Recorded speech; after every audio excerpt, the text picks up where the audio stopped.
All right, welcome to Challenge to Build Live. I'm in the shop working on the 2000 OBS dually project. And I am live on TikTok and YouTube.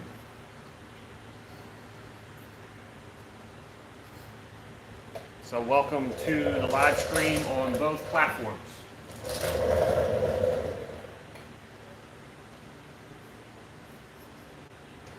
Excuse me while I get everything kind of situated here.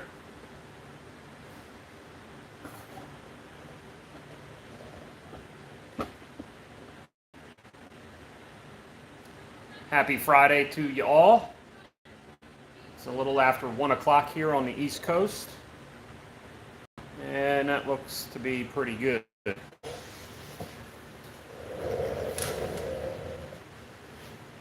So I am in the process of kind of doing some preliminary work.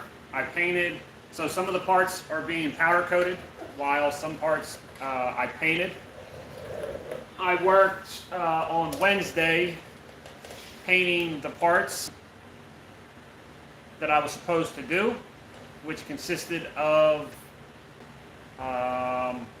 and the rear differential, while a lot of the cross members and brackets are getting powder coated and the drums are getting high heat powder coat as well. So at the moment I don't have a lot of work to do until I get the parts back from powder coat. Unfortunately, there's parts for the front and parts for the rear that will keep me from putting anything major together. But what I am doing is kind of loosely bolting up the cross, or not the cross members, excuse me. Loosely bolting, I have the upper control arm in on the driver's side, and I'm going to finish tacking in the bottom one. The spindles are out getting powder coated, so I can't put them together. And I don't have the hardware for the airbag cups. So kind of just a simple little installation happening, nothing crazy, kind of connect with everybody on the live streams. Let's see. Crazy Ginge. I'm well. How are you? Just so you know, I am live streaming on TikTok and YouTube simultaneously. So if you want to watch the recap or replay of the live stream, you can catch it on YouTube after the stream is over.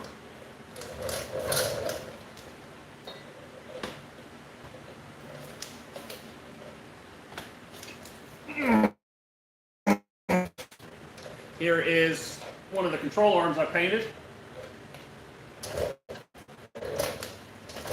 And one of the custom bolt-in lower bag mounts that I fabricated and had powder coated. You can see on the bag mount that it's indexed to sit where the coil spring goes.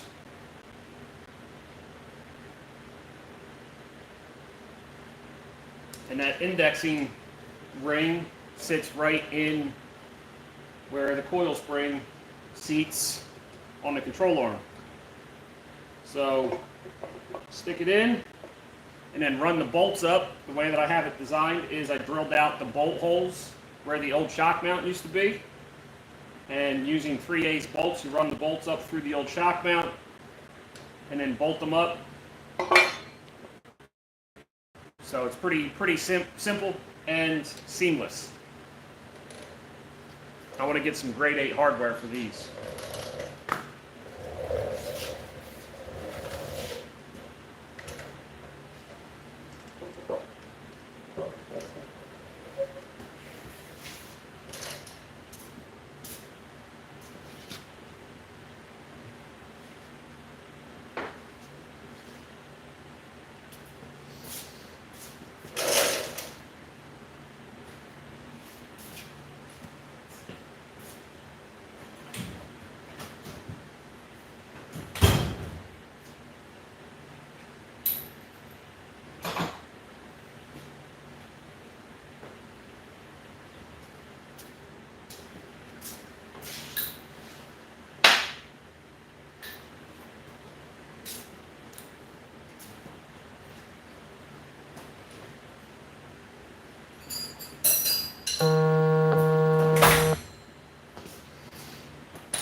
questions, you can go ahead and feel free to post them up. I will do my best to answer any questions that you have. The project on deck right now is a 2000 Chevy crew cab dually.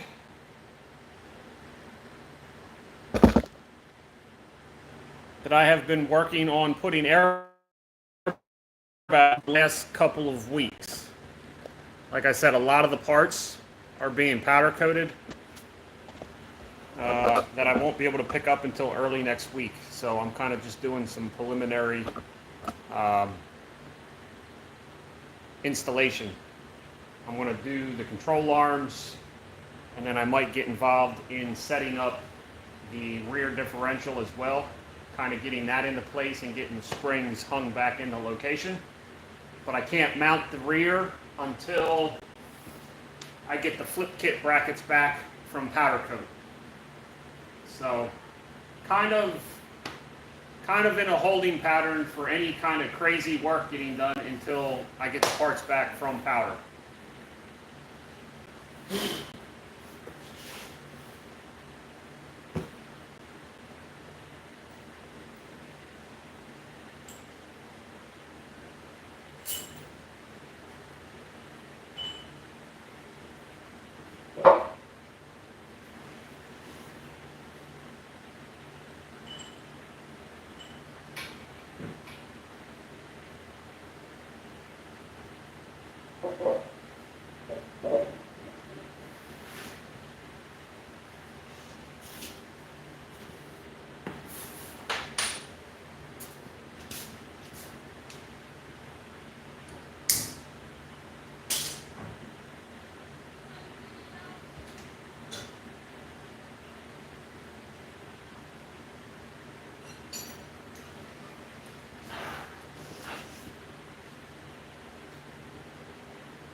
The fuse to your trailer plug. I would have to say I do not know off the top of my head where that fuse is located. It's either going to be driver's side, possibly, underneath the dashboard, or it's going to be underneath the hood in your fuse panel, I would imagine. But I do not know. Good luck on trying to find it, though. If you find it, let us know where it's all at.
Martin, sorry I couldn't help you more, buddy.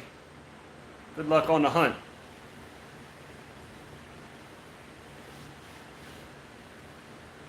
So just so everybody knows, I am live streaming on TikTok and YouTube simultaneously, and I am currently working on installing control arms on the dually. David, it has only got the badging, so this is not an SS truck. However, it does have a 454. Two owners previously had put these on, and eventually we're going to take these off.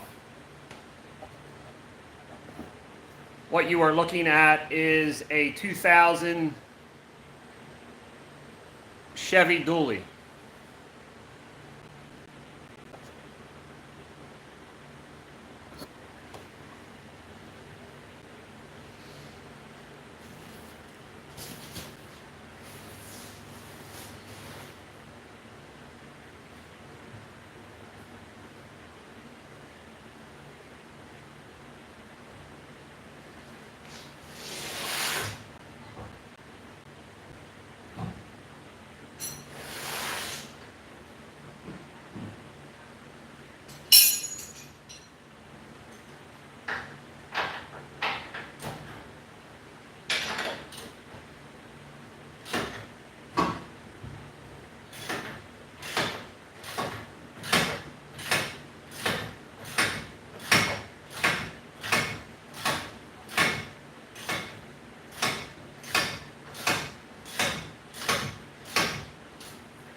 So I'm just doing some preliminary installation on a few of the parts that I have painted.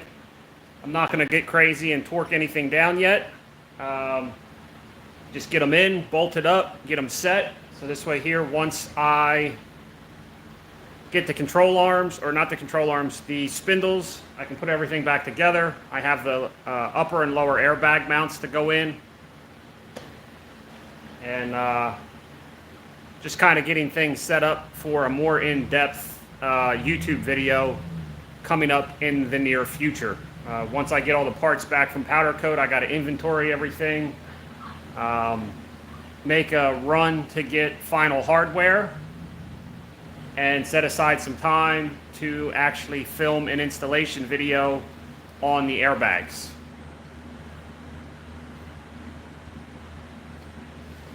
Yeah, it's all good, David. I could understand why you would think what you saw. Jimmers, do I want to trade? Well, I can't trade a truck that isn't mine. Well, I could, but I probably shouldn't. And it all depends on what I'm trading for, right? For everybody that's on TikTok watching and on YouTube, I am streaming both platforms at the same time. So if you want to watch a recap of the live stream, you can catch it on YouTube after the stream is over.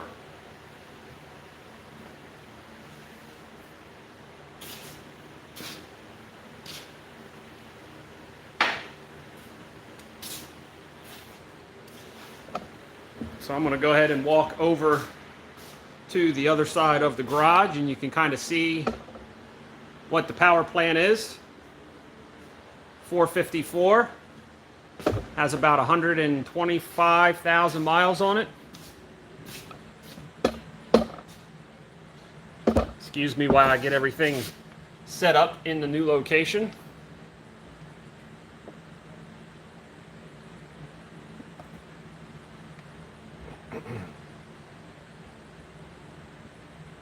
If you have any questions, feel free to post them up, and I will do my best to answer them.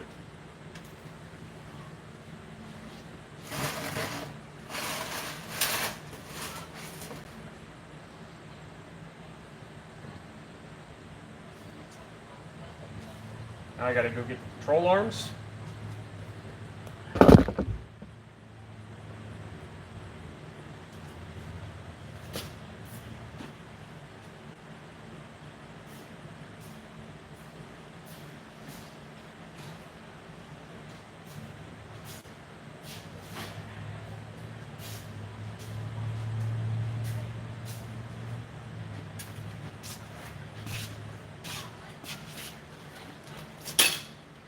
I'm going to start with the upper control arm.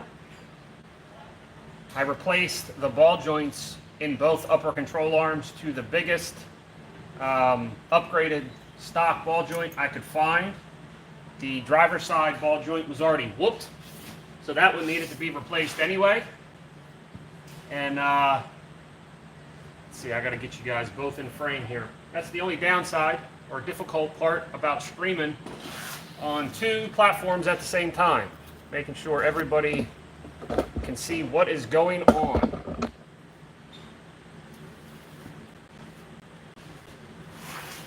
So for the ball joint, I did my research and I found that ProForge makes a pretty stout little ball joint, big ball joint I should say. It's about 10 millimeters bigger in diameter at the cup, and it's made out of, I believe, 5140 alloy steel. Don't quote me on that, but I think that's what it is. So a substantial upgrade for the upper joint, considering all the added weight that we're putting on with the big wheels and tires and the adapter plates.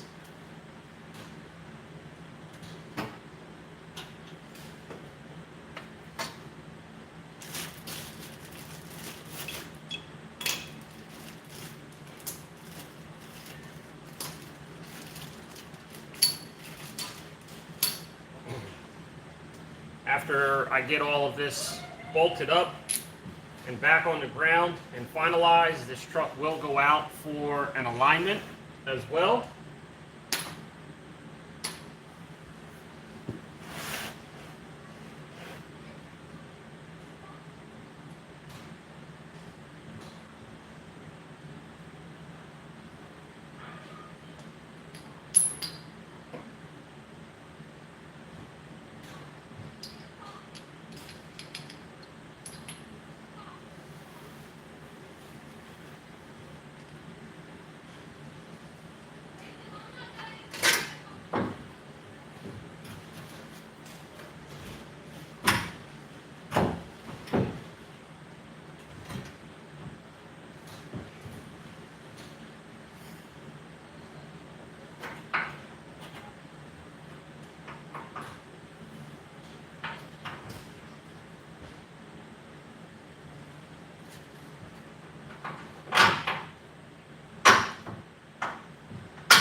How's everybody doing on their Friday today?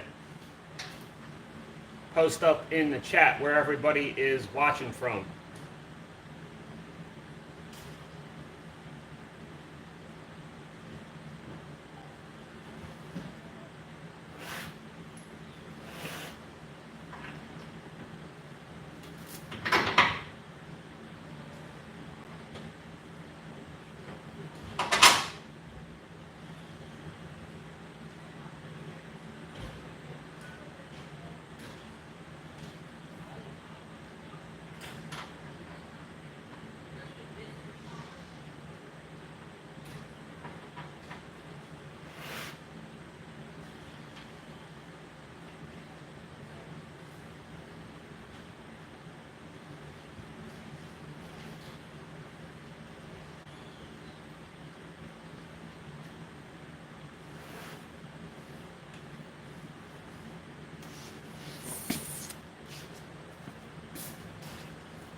how we're going to leave that for the time being.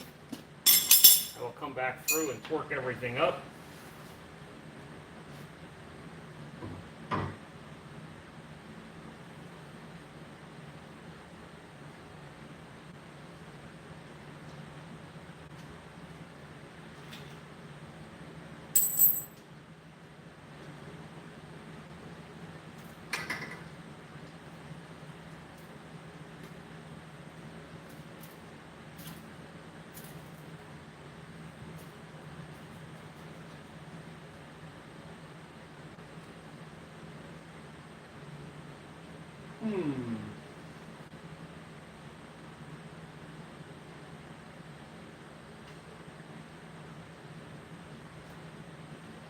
There's one more minor piece of fabrication that I got to do before I put the lower control arm here. I need to drill a hole up in the old spring tower so that way I can put my air fitting in for the airbag replacement. So I need to figure out what hole saw I used and drill a hole.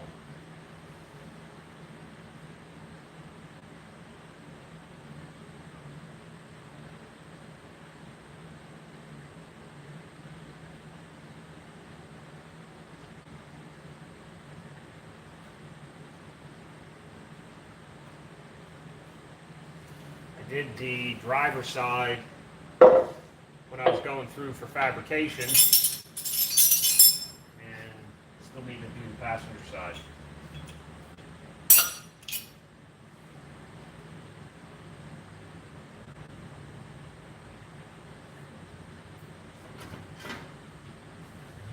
So I will go get ready to do that now.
And that consists of drilling an 1¼ hole saw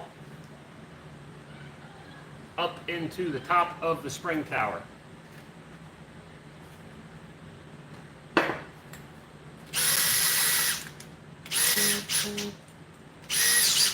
while some of you might think that that's an extra large hole for an airline, it'll make sense once I get involved into the installation of the airbags.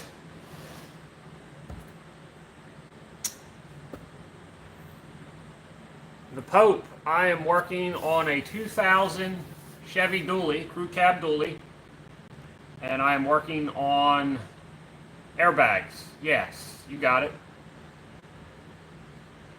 I am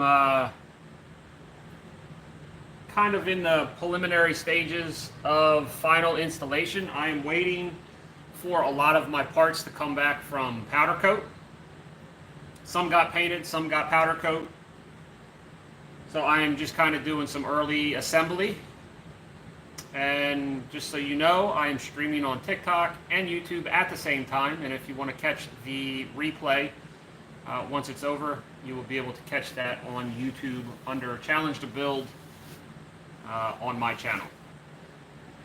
I have a couple videos of the truck up on the channel already, and I plan on making an actual installation video of the airbag kit that I bought or that I made, and some of the parts that I purchased.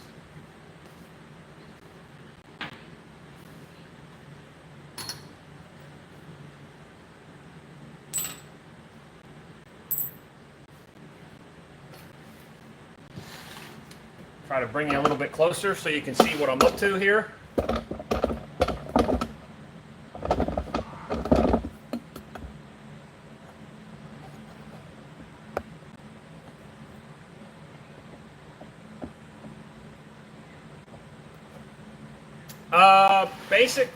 It's basically bone stock.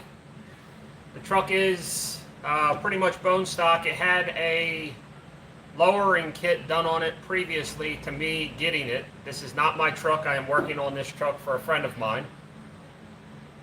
This truck was static dropped 5 inches in the front and approximately like 6 or 7 in the rear. It had 3-inch drop spindles and 2-inch coil springs up front, and the back end was done with a flip kit. So a flip kit generally gives you about 6 inches or so. I went ahead and added 2-inch drop shackles to that. It already had a C-notch bolted in, the OG original Beltec C-notch that bolts in.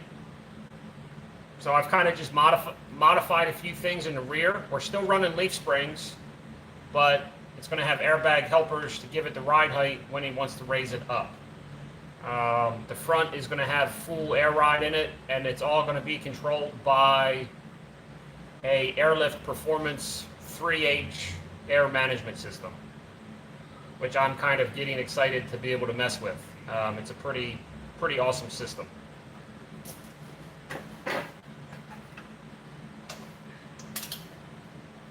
The truck is not really designed, the truck was never really designed to lay the frame.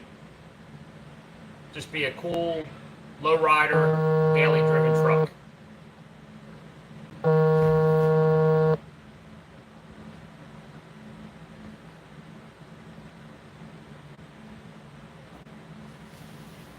The old truck is still in the garage, so my 59 Viking is kind of on the holding pattern. While this gets done, this was priority. It just took forever to get it in here. But the old truck is still here and will be worked on in the near future.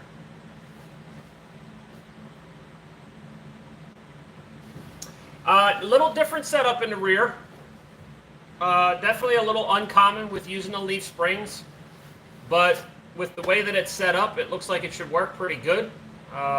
With doing the flip kit and then the lowering shackles in the rear, I am fully maxed out on how low the truck will go without having to cut into the bed. So one thing that we wanted to try to do on this truck was we were not going to cut into the bed to do any kind of big C-notch, and we weren't going to do the front inner wheel tubs, again, to lay frame. This is not intended to lay frame. That was never the goal. It's just meant to tuck the 22-inch Alcoas and give him the ability to have ride height when he wants to. So in doing the flip kit and the shackles in the rear, the truck is at the lowest possible point before you have to cut into the bed. The pumpkin has about a 1/2 inch to 1 inch worth of clearance when the truck is all the way down on the ground. So there is really no more drop that we can get out of it. The only benefit with doing a 4-link from this point forward is basically ride quality, to pick up the full ride quality of the airbags. When this thing is cruising around, my guess is it's probably going to have low air pressure in the bags at the pancake bottom.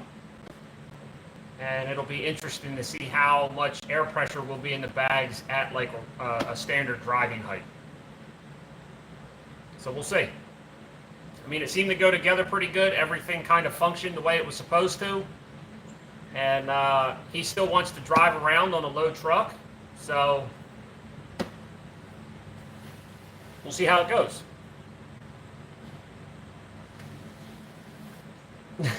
Well, if you think about it, it's going to be extremely heavy duty. We got 1-ton leaf springs and airbags. So to answer your question, that should about answer that one. It's super heavy duty back there. I was told that, and it makes sense because the original leaf springs did not look like full 1-ton dually springs, and I had gotten talking to the owner, and he said previously some springs were taken out of the spring pack. So we'll see. I would say that there's probably going to be like a 60-40 split. I would say probably 60% of the suspension will be taken care of with the springs, and then maybe 40% with the airbags, depending on, you know, where he chooses to ride around at, if that makes sense.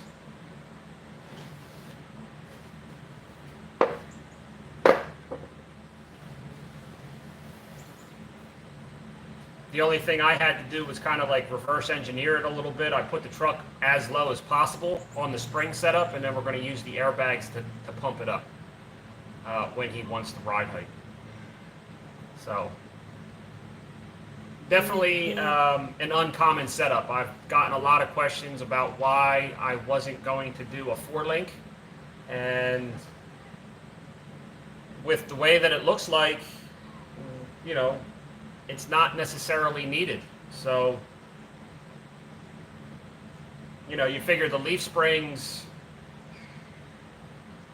are going to be just used to keep the rear end in the position that it needs to. When he wants to lay it out, he can lay it out with no air in the bags. It'll drop down, and then when he wants ride height, he just pumps them up a little bit. So I'm curious to see how it's going to ride myself.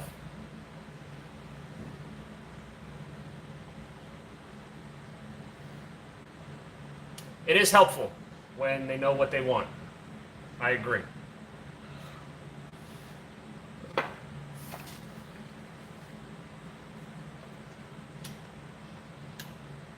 Another thing with any kind of project like this, and I even, you know, told them, is when you get involved in any kind of project, you know, you go in with, this is what I'm going to do, this is what I want. And then once you rip into the project and then you get to a certain point, then it just becomes that whole snowball kind of mentality where it's like, well, I'm already into the project this far, let me just do this. And then once you do that, it's like, well, I've already kind of spent this money, it's only going to cost X amount of more to do this, let me do this. So that's kind of what happened with my 59 Viking project. That just has turned into something that it wasn't really ever intended to be. But anybody who gets involved in projects knows the story, and sometimes it's very difficult to put the blinders on and just stay within, this is what I'm doing.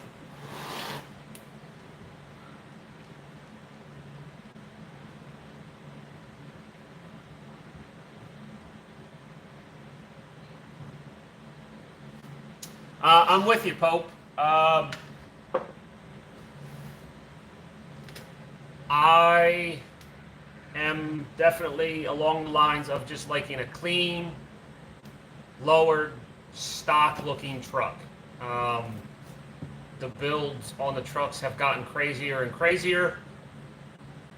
I'm not a huge fan. I am not a fan at all of, you know, with the wheels and tires sticking way outside the truck, and, you know, super crazy lifted with super crazy big tires. You know, while it's cool, that's not necessarily my style. I am simple and clean. And don't get me wrong, I like the rowdy stuff too, but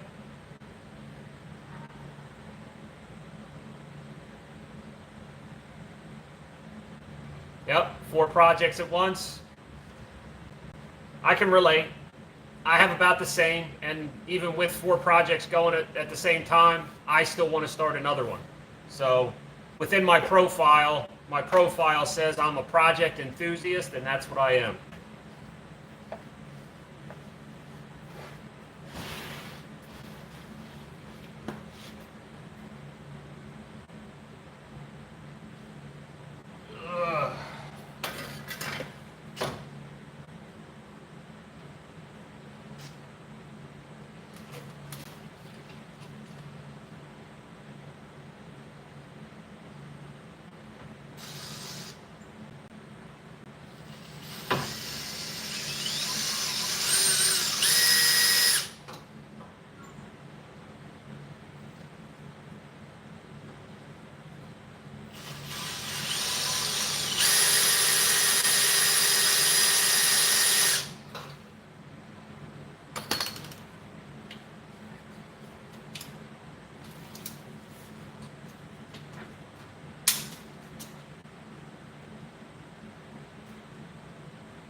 Well, I hope that's right.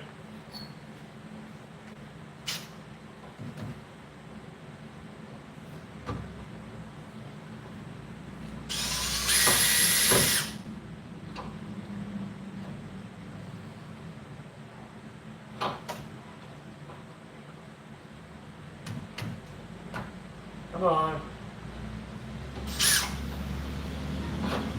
That's the light.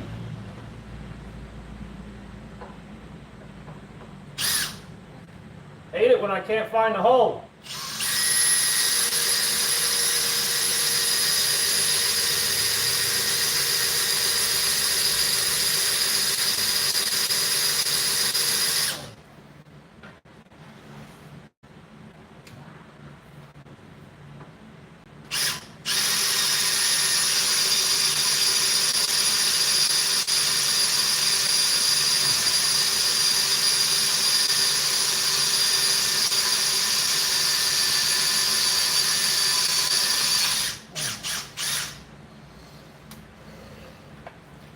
Whew. Not done yet. I just got the pilot hole in there, but it's freaking hot.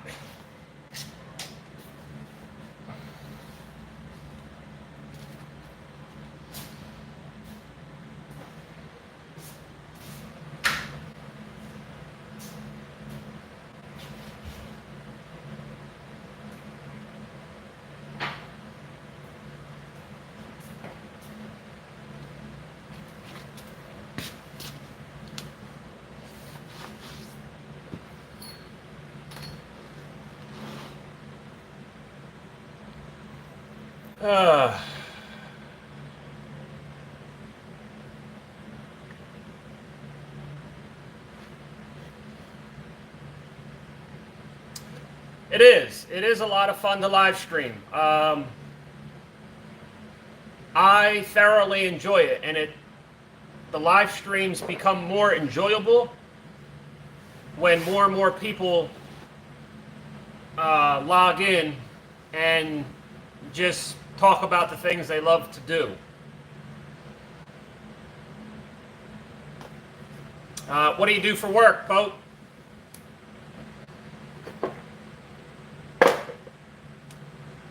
It's enjoyable when the live stream fills up with like-minded people, and we just spend the time BSing about the things that we love to do. And it's not always about, I love when we can start talking about other people's projects and what other people are working on.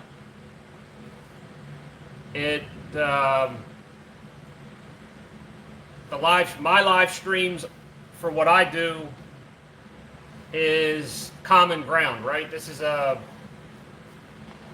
area to where anybody can come in and kind of talk what they want, be respectful, talk all kinds of projects, free from judgment, and just have a good live stream.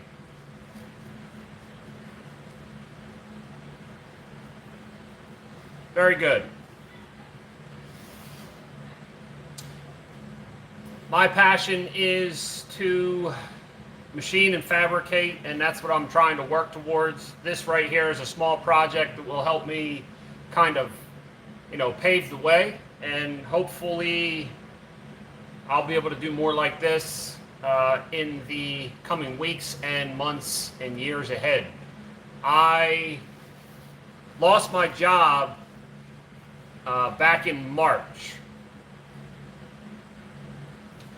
I used to work in the aviation field, and the company that I worked for shut down our specific operation. And I set myself up for a small window of time to be able to pursue my passion of fabrication and mechanics and machining and all of that, while trying to build a social media presence as well. So now I'm just an average guy posting videos and working on my trucks, working on my projects, hanging out with like-minded people such as yourself. So I appreciate you hanging out with me and enjoy the conversation, and am glad to be able to make your day go by hopefully a little bit faster.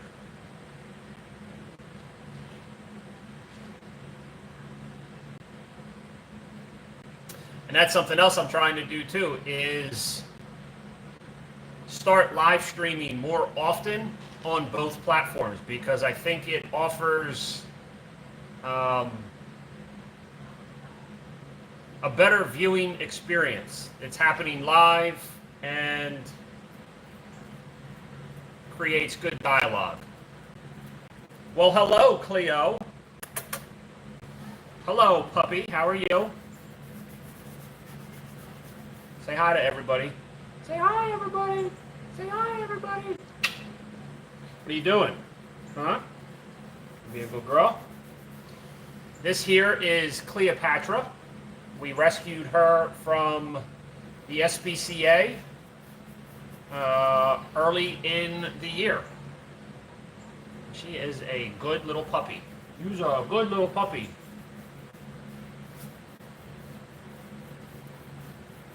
Isn't that right?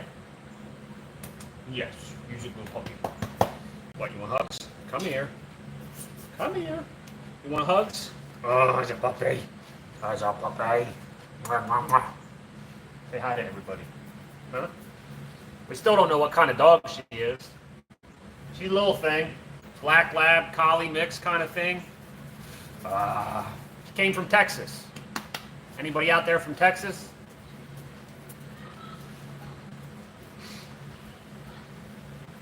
Yeah, she's a good little dog. She knows how to jump a fence, though. We have a 4-foot high fence around the property, and she can jump it anytime she wants in any location. Thankfully, she doesn't go far, but it's frustrating. I'm going to get back to drilling a hole. Hang on.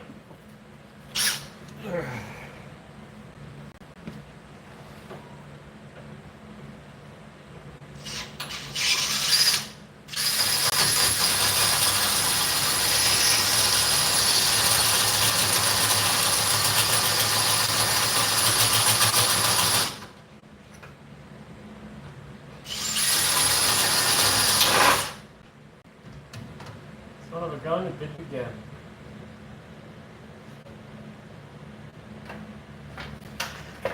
Dang it. That happened on the last time I did it too.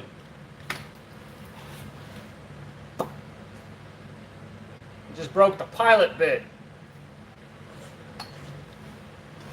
Ah.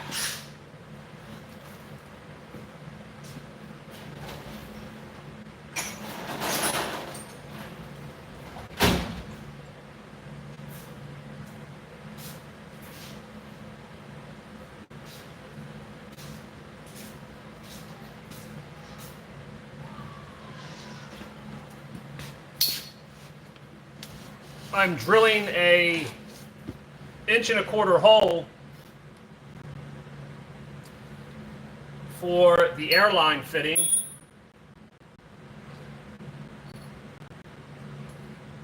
And it's in a very odd location up inside the coil spring pocket.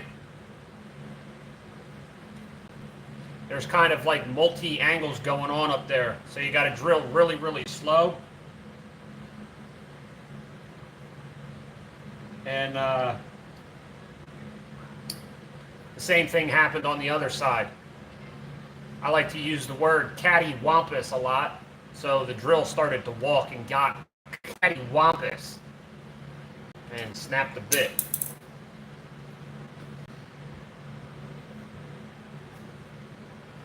What's up, Silver Bullet?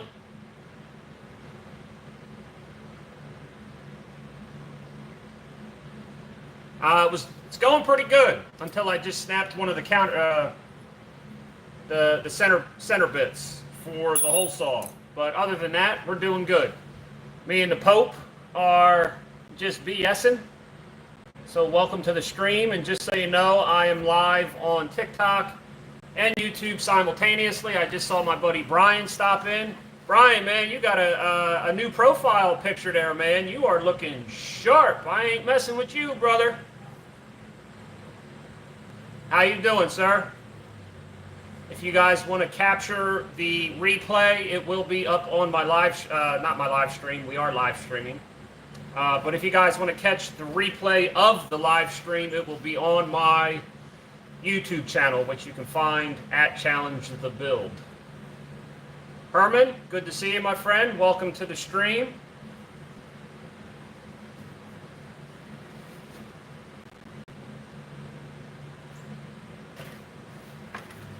Let me try this again.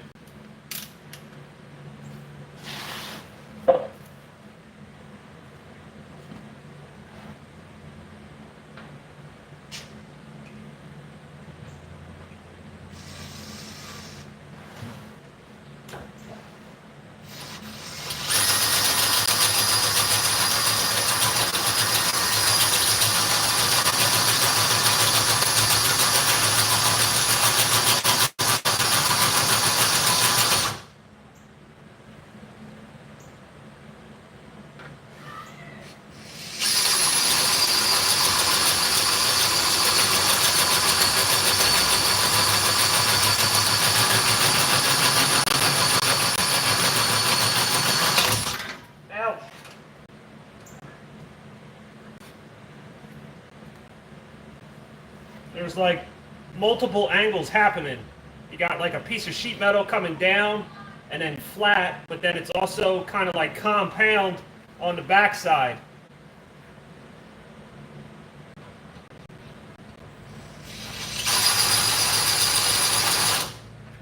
And all the while I'm trying not to get hit too bad with all the hot metal chips flying down here.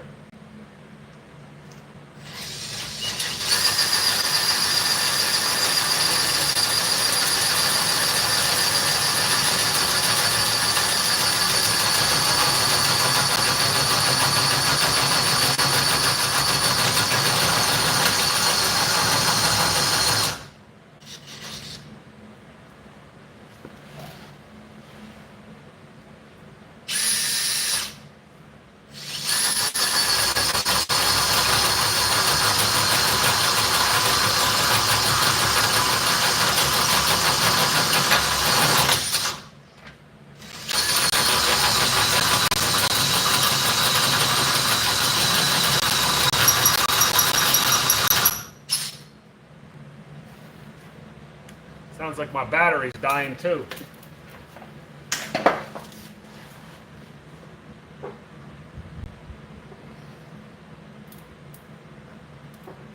Got to be careful because there's a battery cable up on the front side too, or on the top side, that I don't want to drill through.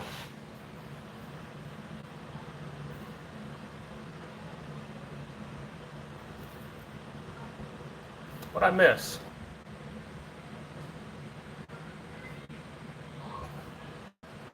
Silver Bullet, I am waiting on getting the parts back from the powder coat. So I'm just kind of doing some preliminary installation. I had to paint some parts.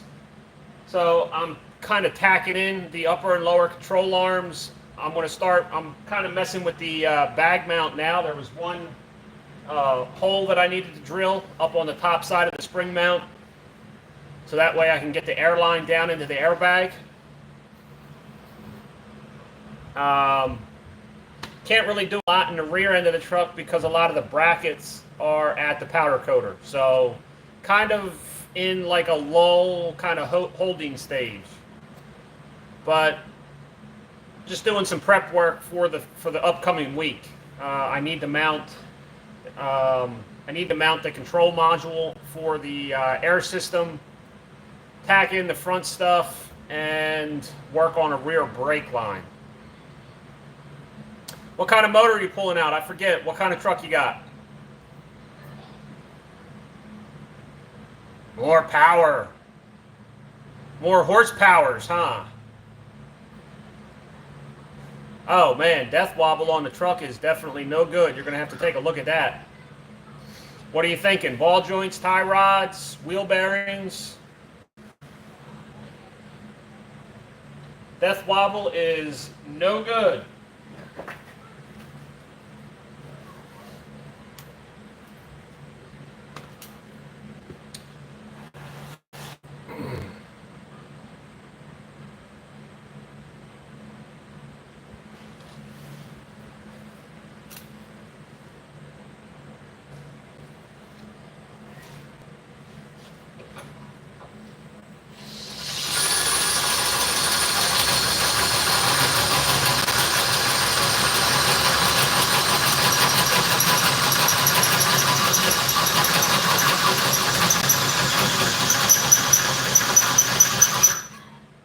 Battery is definitely dead.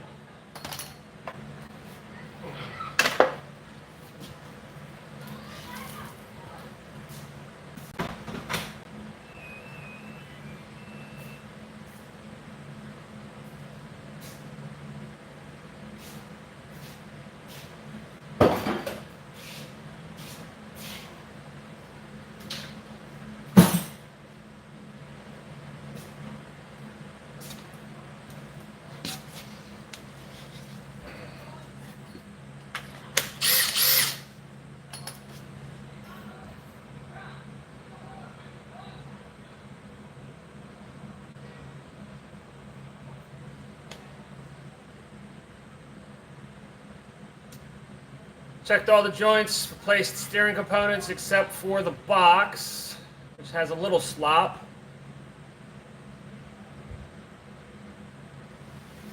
How are your tires? Are your tires in good shape?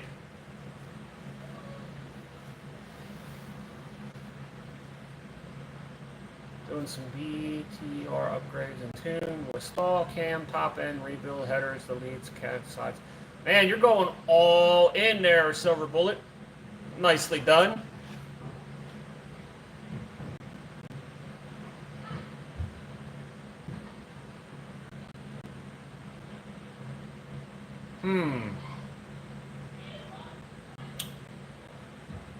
Try rotating your tires to see if anything changes. Even if you go left to right. Even though they might be evenly worn,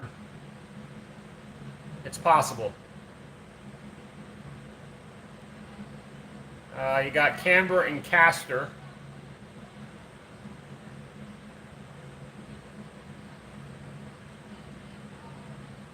Yeah, for those of you in the chat, see if you can't help the Pope out. Death wobble is no good and can get dangerous quick.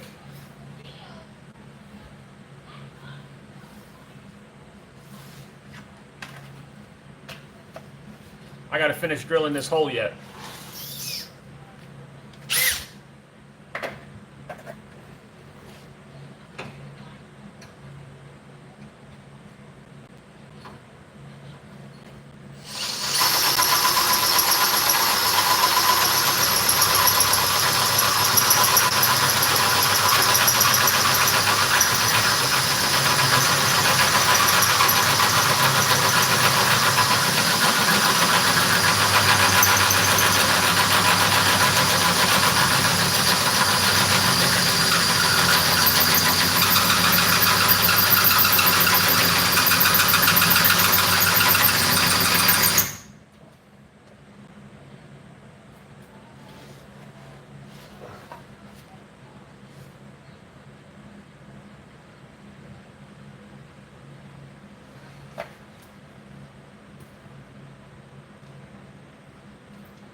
Got him.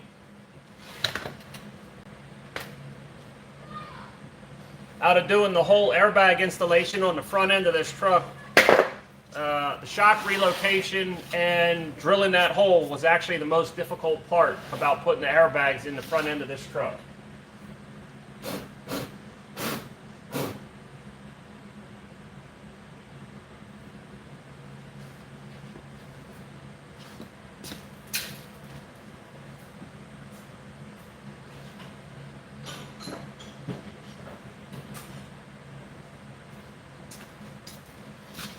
And I'll explain why I did that here in a minute.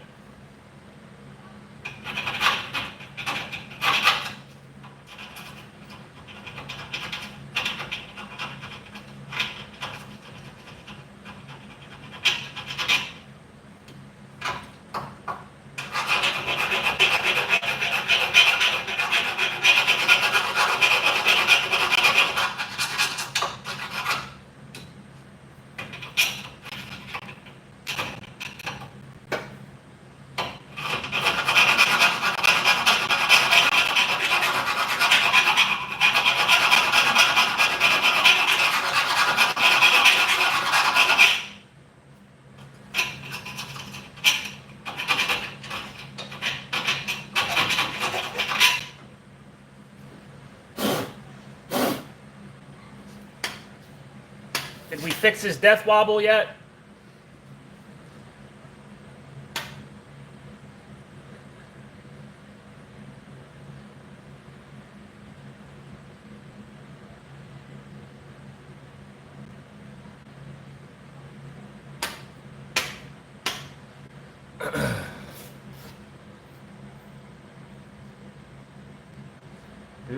What's up, Alan? Good to see you, buddy.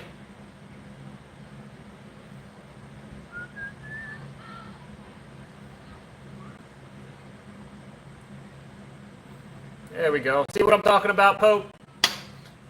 You get a few extra people in the room, the chat livens right up, and we're all here to try to help each other out and support the car and truck culture. Sometimes the leaf springs are broken too. My dad had an older truck. I don't necessarily know what kind of truck you're working on, Pope, or where the wobble or what kind of truck you have in general, but my dad had an older Chevy. Yep, leaf spring shackles common too. But the spring pack had, I definitely know it had one broken spring in it. It was cracked across where it mated with the axle pad, and I want to say there was 2 broken springs. So not that that would create a wobble up in the front, but just some common problems.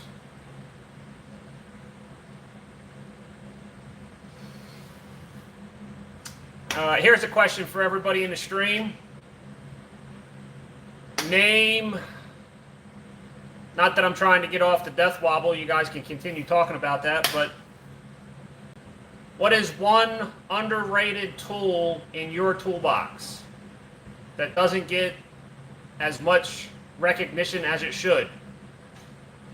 Mine is the hand file. Whether it's a flat, radius, square, whatever it is. Name an underrated tool that's in your toolbox. Mine, hand file.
Well, that's not good.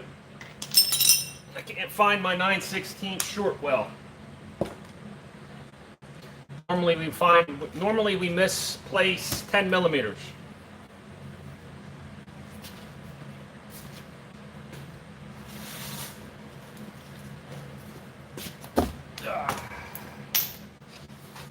What'd I miss? What'd I miss? Howdy ho, Dave.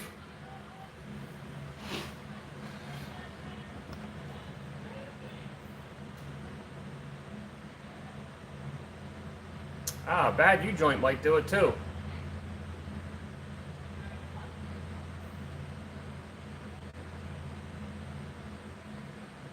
Lots of good stuff happening in the chat. Awesome.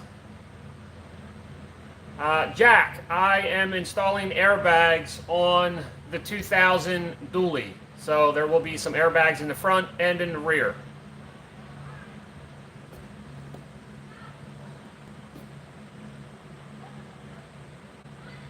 I got you, Jack. I see you, buddy.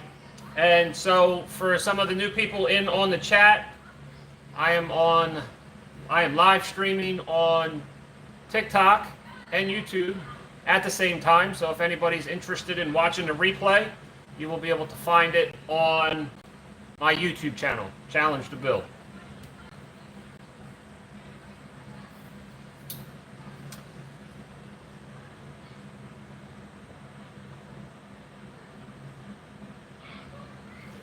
So that is the truck I'm working on.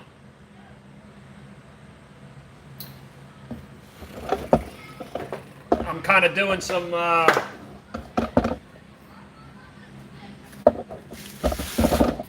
prelim work while I'm waiting for parts to come back from the powder coater. See if I can get you guys looking at the same place here. How's that?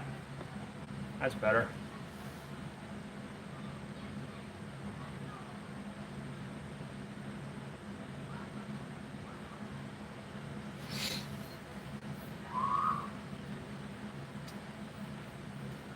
As far as a little simple trial and error, Pope, I would say maybe rotate your tires. See if anything improves or gets worse or changes. If you said your tires are low or worn and everything else seems to check out. I remember my wife's car had an extremely bad death wobble at like 70 miles an hour. And while the tires looked decent, they were not. Replaced the tires and it was smooth as silk.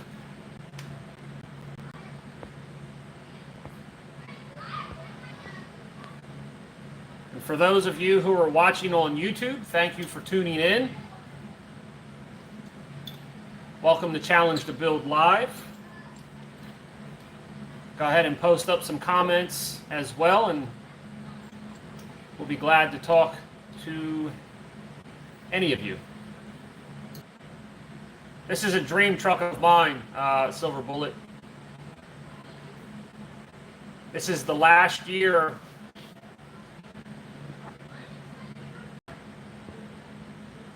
Let's see, we're going to have to go back over here. This was the last year of the square body for the heavy duty trucks. This is the 2000. So in the 1500s and the 2500s, the body change happened like 99, 2000. And then finally the heavy duty trucks changed 2000, 2001. So this is a pretty rare beast here.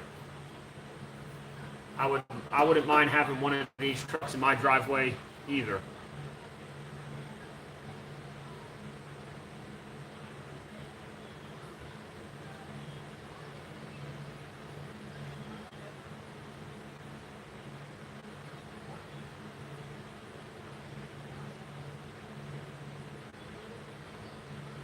Pope, do me a favor. What kind of truck are you driving again? I don't know if you posted it up and I missed it.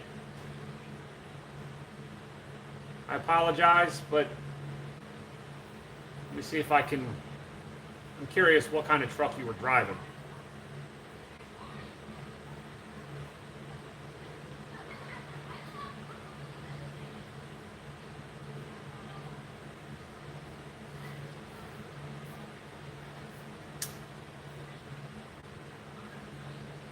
No powder coat parts yet, Dave. Probably the beginning of next week.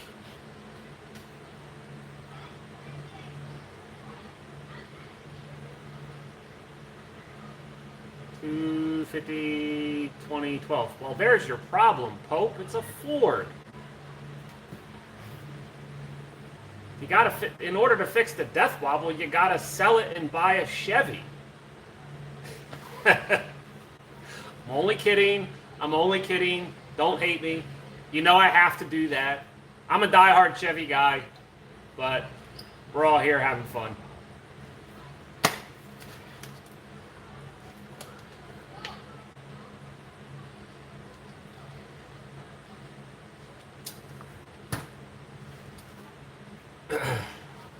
Yeah, you knew it was coming. That's probably why you didn't tell me you had a Ford. I don't know if I recall seeing it in the chat or not, but it's all good.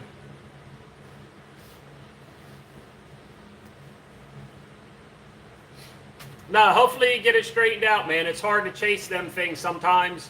Like you said, you already put a whole bunch of money into it, and can get really frustrating after you just keep throwing money at it and the problem still exists. So hopefully with some of my friends and fellow builders in the chat, hopefully you were able to get some ideas on where to go and how to solve that problem.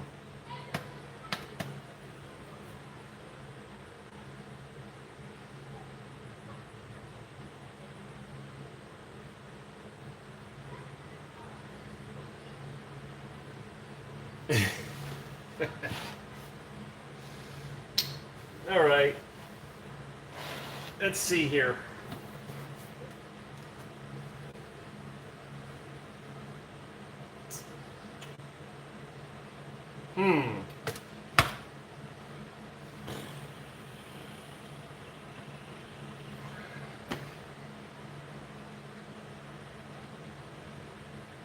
I gotta go find a bolt. I will be right back.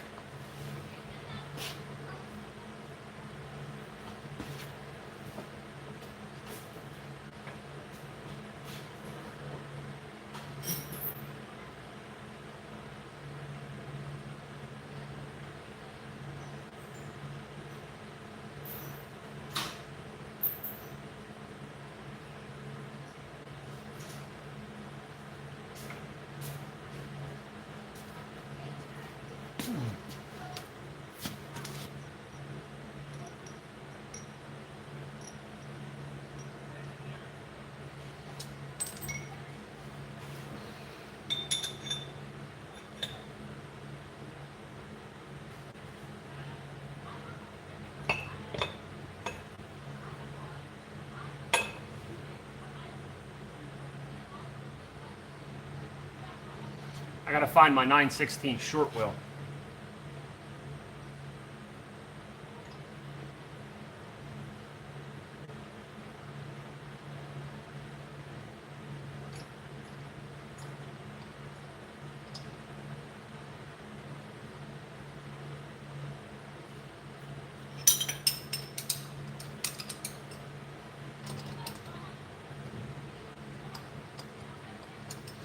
That's one.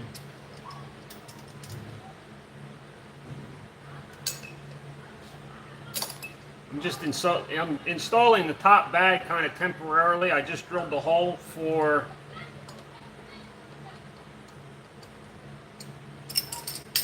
the air fitting, which I got to take it back apart because I forgot to take the plug out.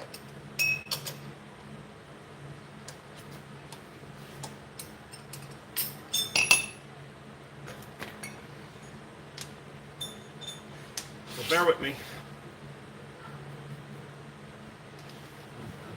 So I'm going to give you all an inside scoop, an inside sneak peek at my airbag cup that I designed. It's not like anything else out there that I could find. So first up is it's super heavy duty. Schedule 40 pipe with a 1/2-inch plate on the bottom of it. The reason I did a 1/2-inch plate is a lot of the cups that you buy for these trucks have just welded bolts down inside of the cup or have like an offset plate with a welded bolt. Well, I don't like that because I think it looks cheap, and I'm always afraid that that stuff kind of breaks. So I went with a 1/2-inch plate. It wasn't intended to be this way, but it worked out great. So I machined the hole to accept the bolt. Then the bolt goes through, and then the bag goes on top. Like so. Now the bolt's in the center.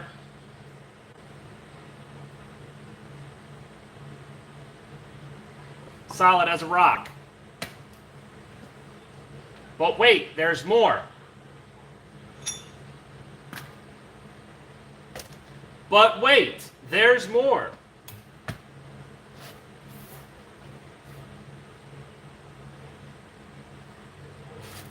Order now, and I'll throw in a custom airline extension for the airbag. How am I doing?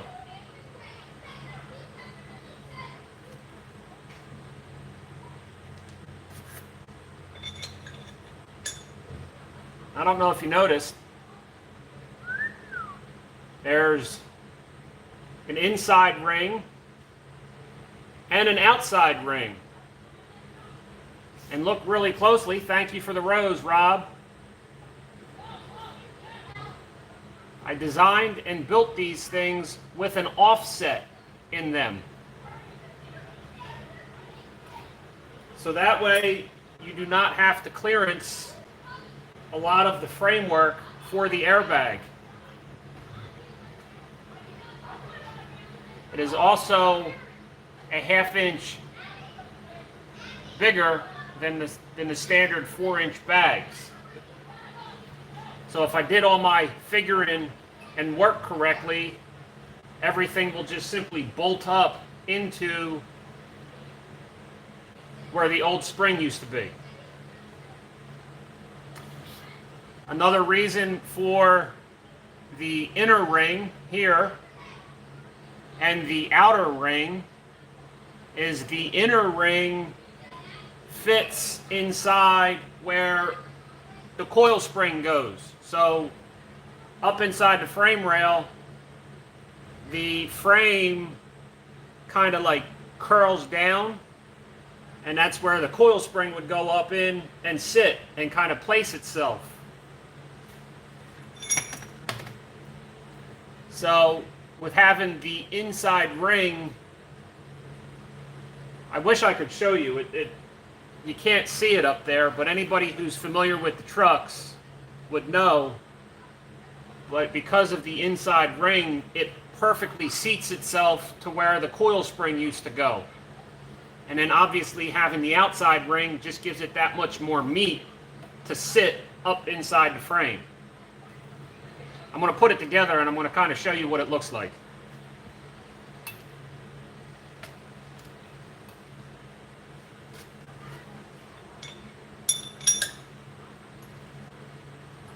It's very, very slick.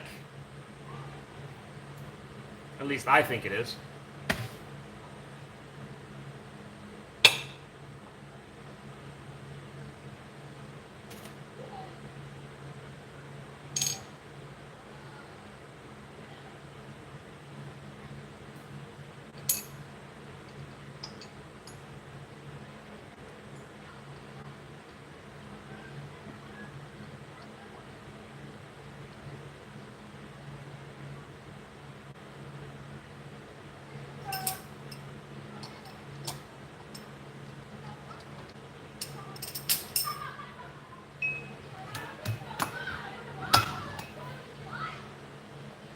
Kind of like a shock wave. It's kind of like a shock wave airbag where it can kind of be put in and taken out as a unit. This way here, if the airbag blows out, you just pop out 2 bolts underneath, you pop the top bolt out. The air fitting is going to be right here at the top of the airframe. You unplug the air fitting and then pull it out. So it's kind of also designed for serviceability if something was to ever happen with the airbag.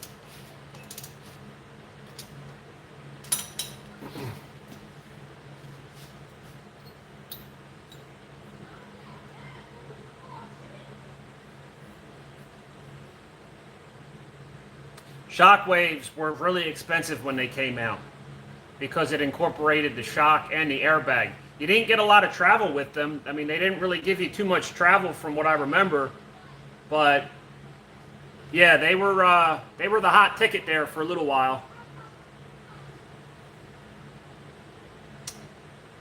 So I believe the TikTok stream works off of cell service. Wi-Fi doesn't seem to help. I bought a Wi-Fi booster for my garage, but it didn't do anything for me. So it seems like the live streaming on TikTok more or less runs off of the cell service. So then this is kind of what the bag looks like together here. You can see the bolt down inside, the air fitting. It's adjustable for different size bags.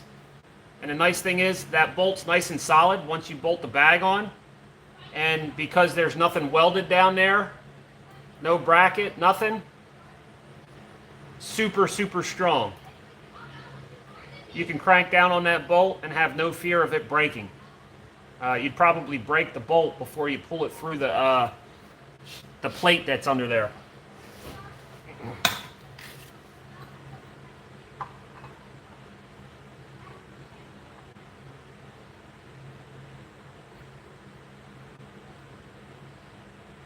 And then what you do is you take the airline extension. These are 1/2-inch port bags, single ports. So then you take the airline extension. That is a negative, Dave. I will show you the trickery in that. I was thinking on that. But then you take your airline extension, and this is kind of what it looks like. Let's see.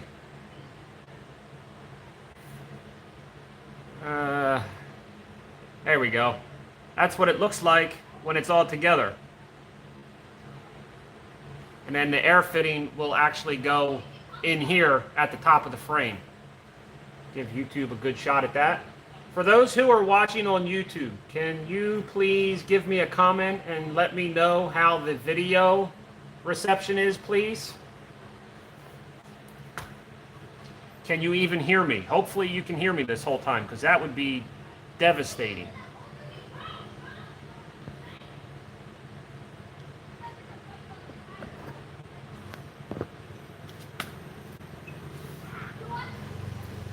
Or maybe I can get one of you TikTok viewers maybe to help me out real quick. TikTok's going to hate me, but that's okay. I'm curious to know how my YouTube live stream is going. The last time I tried to do this, my audio was not good.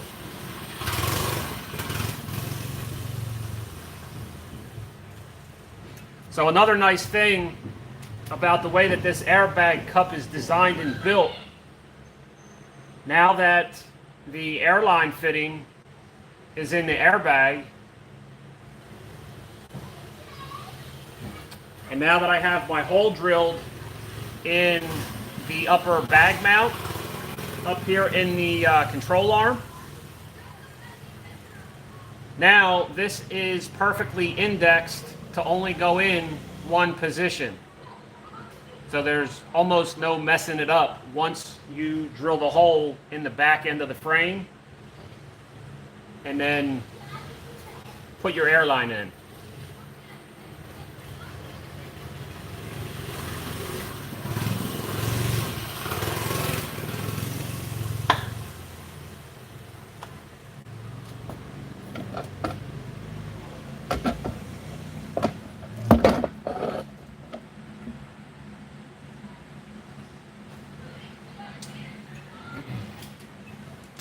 And then once you get all, now granted, I didn't put any sealer or any pipe dope on this. This is all just kind of temporary.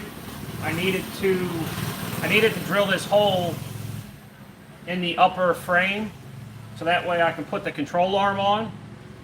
This is kind of all just temporary. I want to replace this grade 5 with a grade 8 bolt. and then still need to work out the air fittings and then put, you know, Teflon tape or pipe dope on the pipe for final installation. This is just trial. This is just a trial fitment.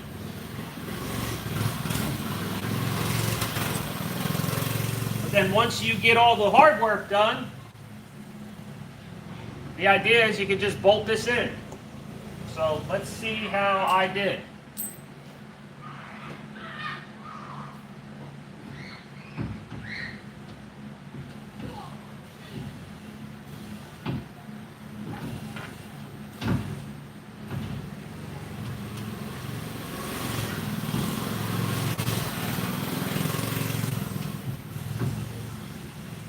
Can't see what I'm doing.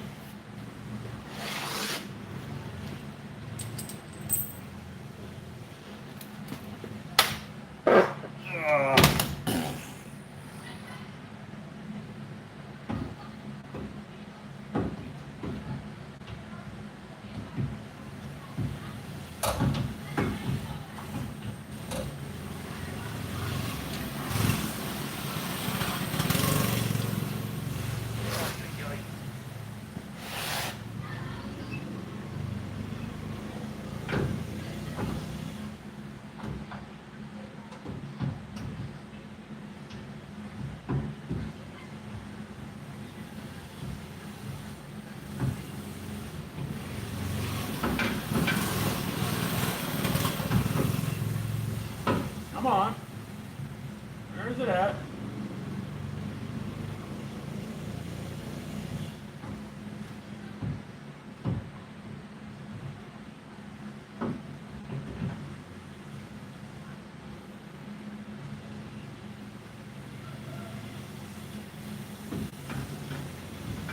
Uh-oh.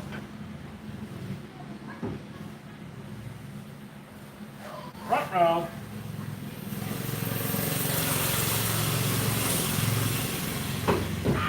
That didn't work. What happened? What's going on up in there?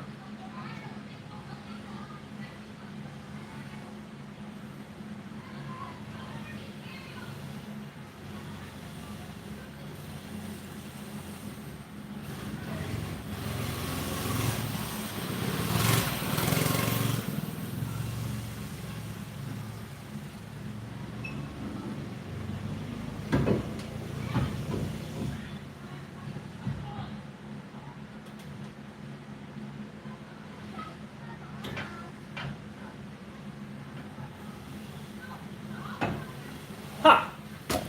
That's not good. That's not good.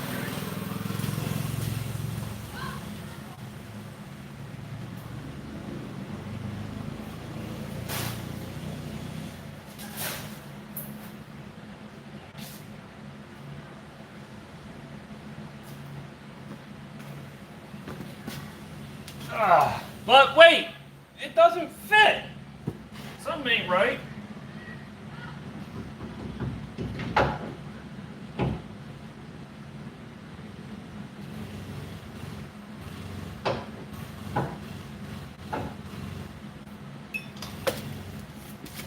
Should fit.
goes.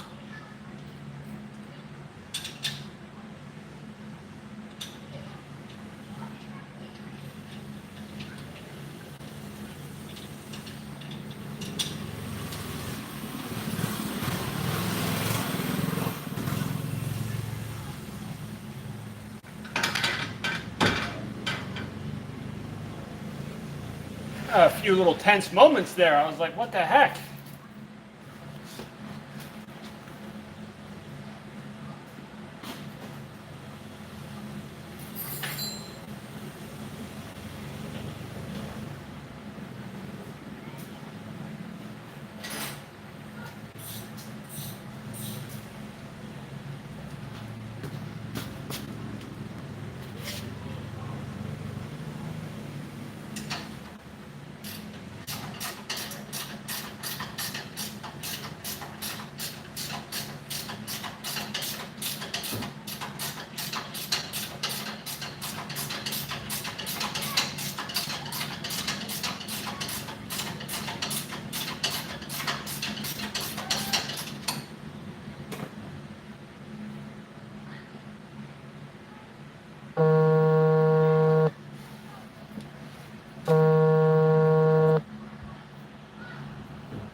All right, thanks for checking it out, Dave. I appreciate it.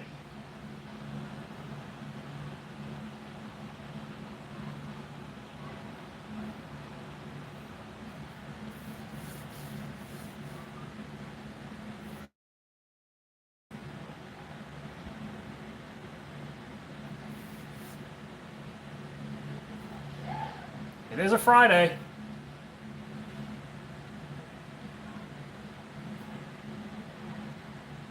Thanks, Dave. I appreciate it.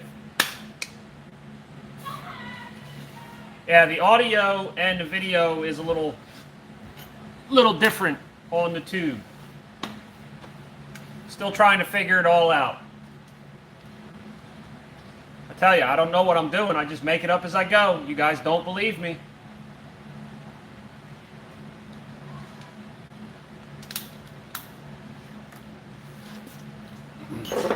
It fits, by the way.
The way it is definitely a snug fit. It's a snug fit with the way that inner ring fits it up inside the coil pocket. So the coil pocket up inside the frame has like these fingers bent down.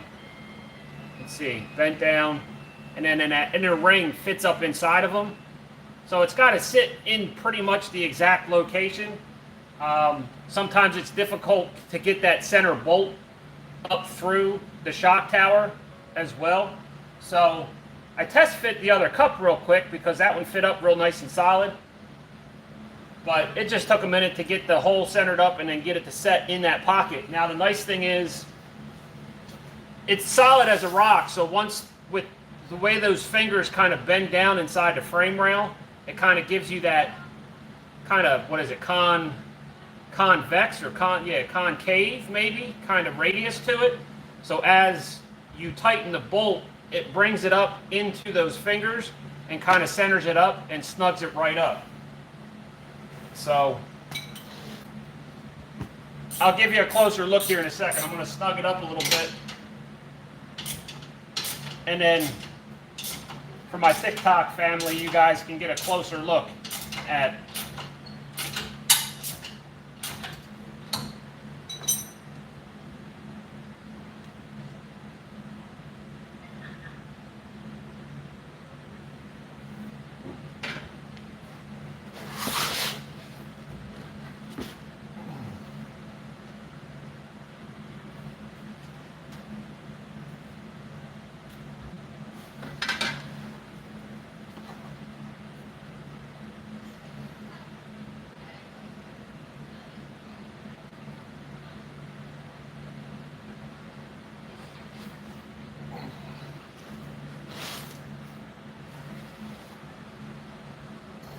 let's see, how can I do this? Flip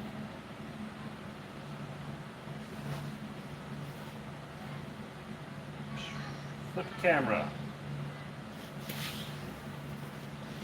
Hopefully we don't lose reception.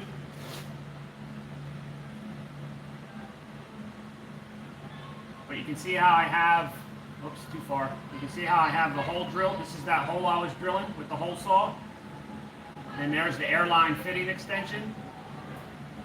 So then my 90-degree airline fitting will go in here, and then the airline will run along the brake line here, probably come up inside this Adele clamp, and then plug right in right here.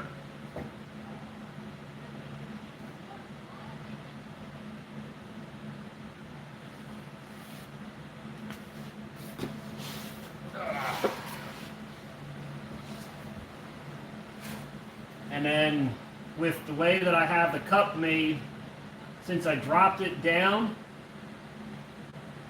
the extra 1/2 inch, and I'm running a 2500 series bag, so it's not super large in diameter. However, I was told that the 2600 bags run better as far as ride quality,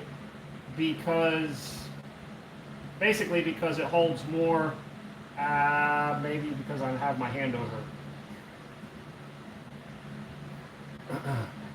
Is the audio back? Hello, hello? Audio back? Hello? Can you hear me? Very quiet. Oh, you know why? I also have the fan running over there, so you might hear the wind across the microphone.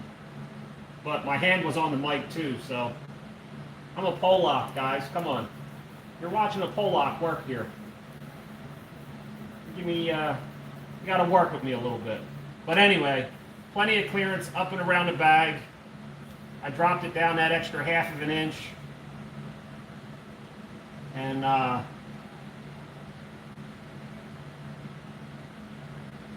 you can see the bag cup up in there. She's ready to rock and roll. So it's pretty simple. And then the lower mount. There's the lower mounts, and then using the shock bolts, the old shock bolts in the center, those mounts bolt directly in here, and again are indexed to fit where the coil spring used to go.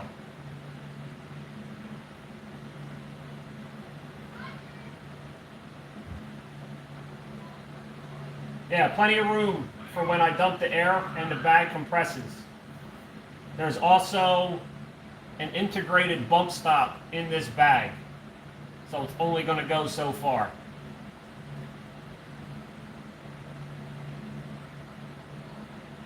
So when I had everything together, when I was working on the fabrication end of things, I had everything bolted up, had the control arm up, the spindle was on, everything was in place, and I would use the jack to jack it up to compress the bag, to check exactly that, to make sure that I had enough clearance around here to clear for the bag and the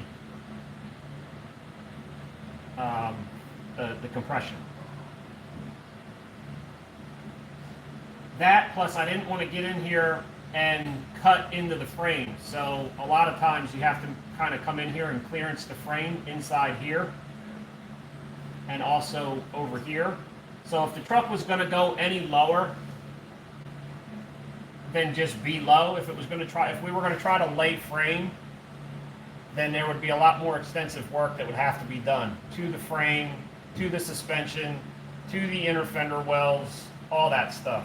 So the fact that we're just doing a low truck kind of helps out the situation.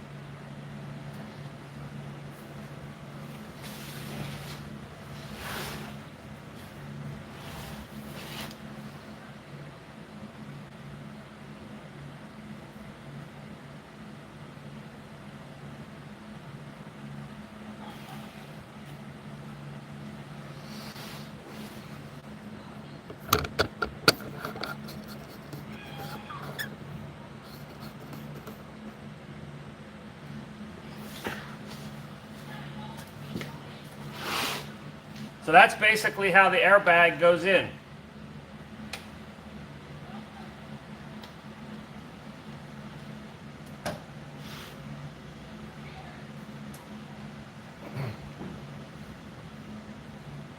I may have to take my little Dremel tool and kind of open up the back end side of that hole. But I at least needed to get it drilled. So I'm going to go ahead and install the lower control arm now. First, I get to take it all back apart.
And Dave, to answer your question,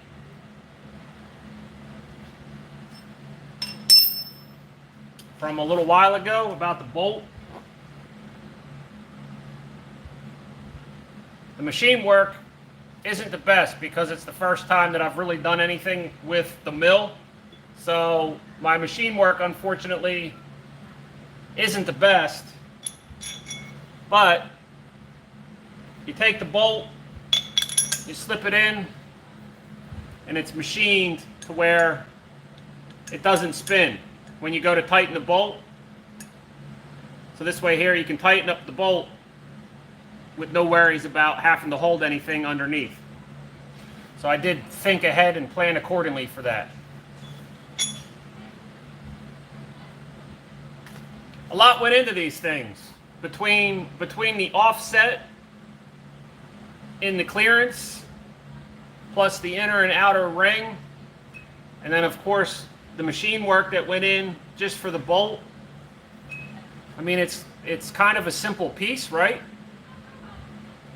I went looking for cups for the truck, and they just didn't have anything that I really thought was worth the money.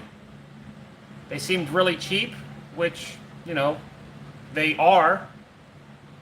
I didn't want to weld a bolt down inside. I think that's weak and prone to break. With the custom offset, I didn't have to really worry about cutting into the frame too much. Now, like I said, I'm running a 2500 series bag.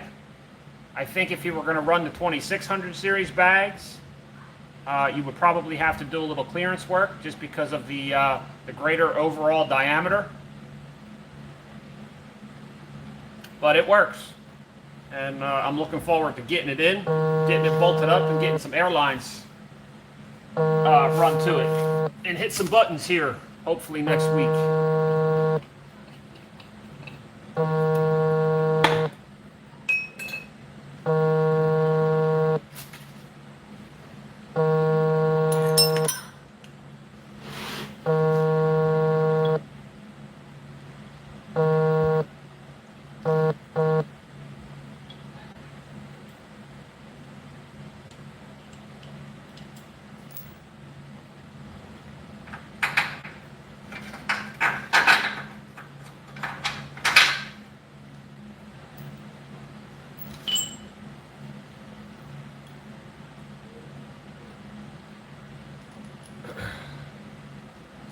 Yeah, it's definitely, I can give you a comparison too. I have a 20, I'm running 2600s in the rear. Hang on 1 second, I'll be right back.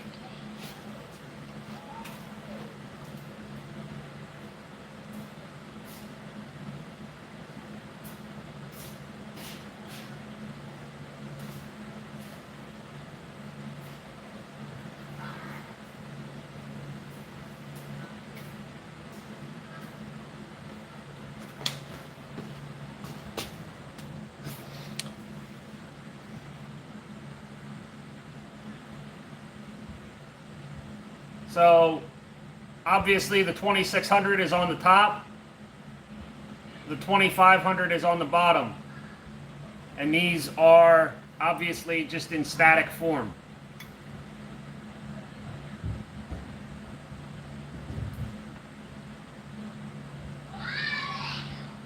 So you can see quite the sizable difference, just like this.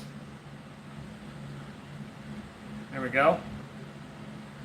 But the 2600s will also fit on them cups.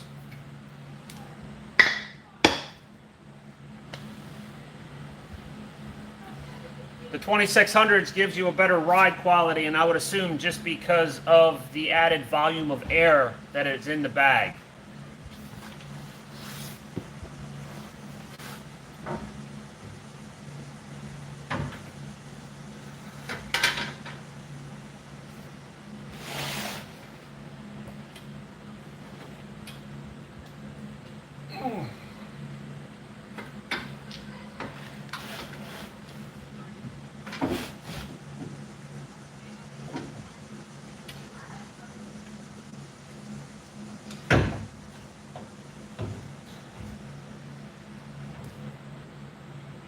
I wonder if I should break out my 1/2-inch bolt again.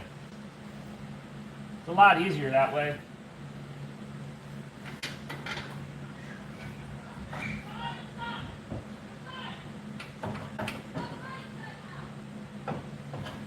I think I will.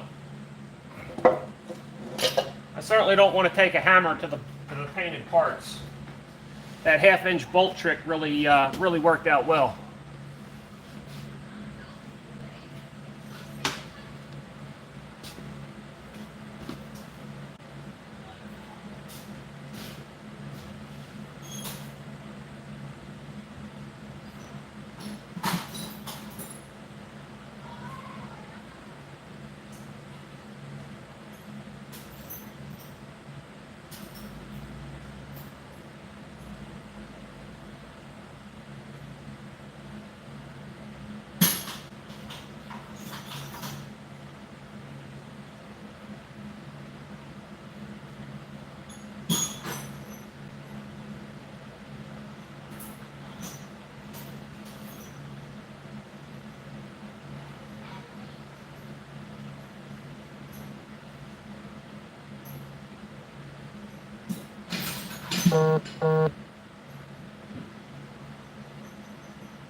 So I did this on the other side.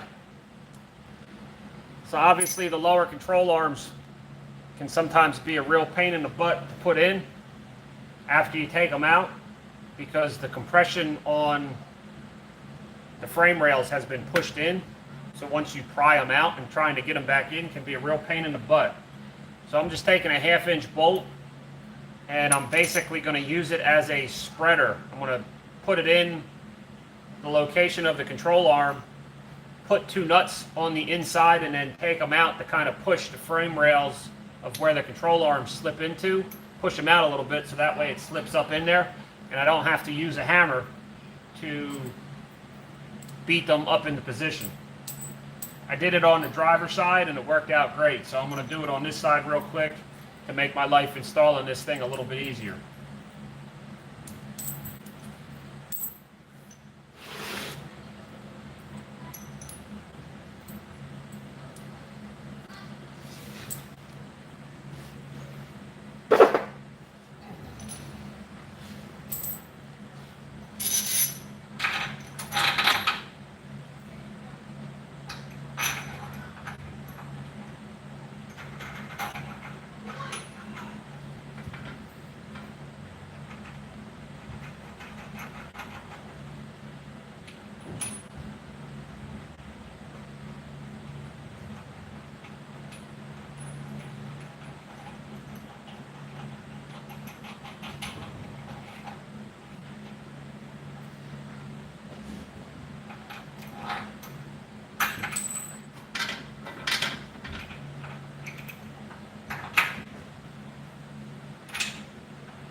Simple enough, a few cranks on either side.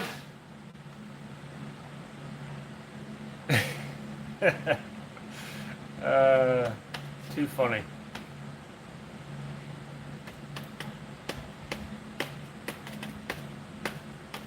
That's basically what we're doing, Pope.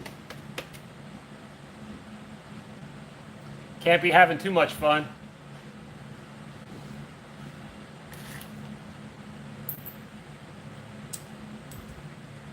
I'll have to disguise the name of the live stream rather than calling it like shop work or working in the garage.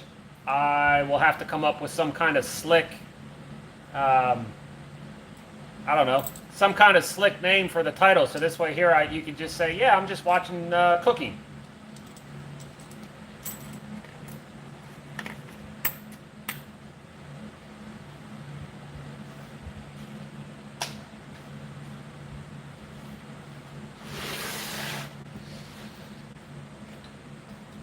Let's see if it fits any better now.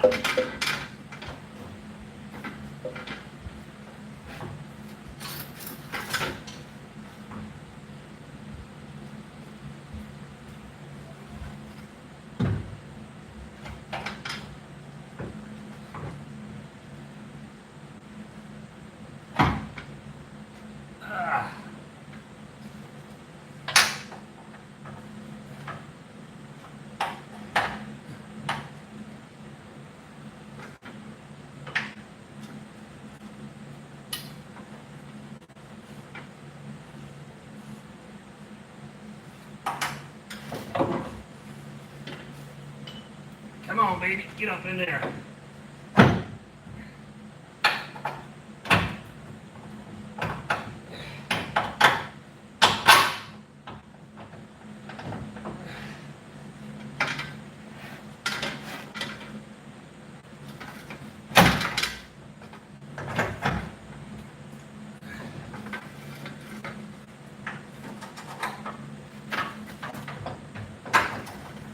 Come on, baby. There's one.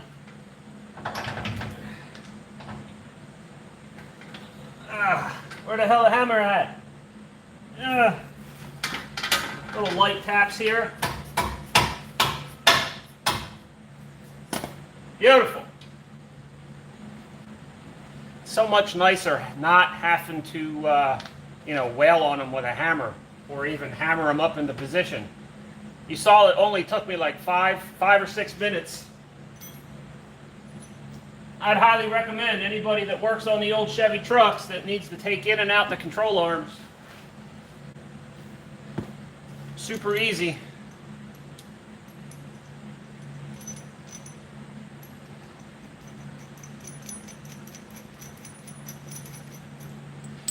Makes life a lot easier. It's pretty simple too. All I did was took a 1/2-inch bolt. Let's see. And then my fingers are the holes for the control arms. I just tightened up the bolts opposite directions and pushed on them control arm tabs to open them up just a little bit. That's all it was.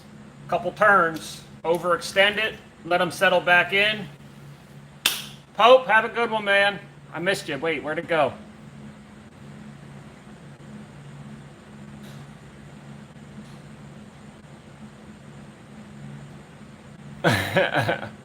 I'll catch you later, Pope. It was nice to have you in the chat. Be easy, and I hope you get the death wobble fixed.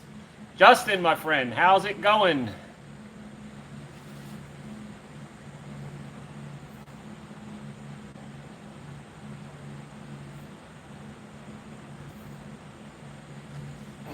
Yeah, just push on them tabs a little bit, open them suckers up a little bit.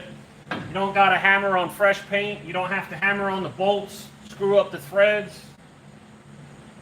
Quick and painless. How's the farm life treating you there, Justin?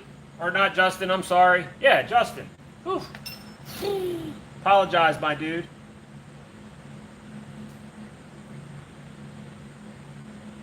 Oh, yeah, you like that?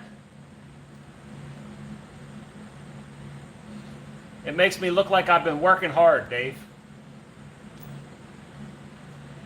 I even got one on my arm, too. Why do you think my hands are so greasy? I just kind of like, you know, rub it all over the place. This way here, when I go in the house, you know, I've been live streaming now for, the nice thing is YouTube has a counter on it, so I've been live streaming now for about 2 hours. And yeah, it just makes me kind of have that effect of working hard. Watch, I can put some makeup on.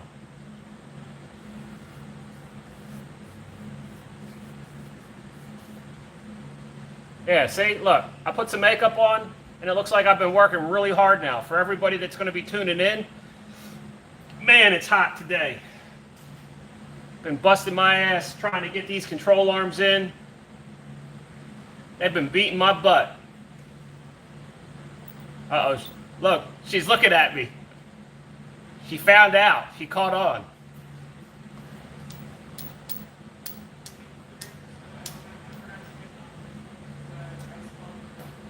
I'm good, thank you. Huh?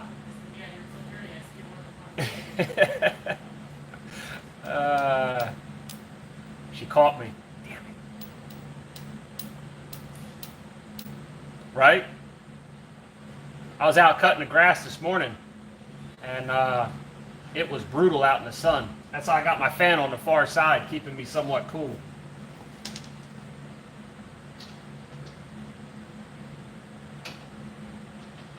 I got my own makeup department. Everybody that's tuning in now is like, what the heck is this guy's problem?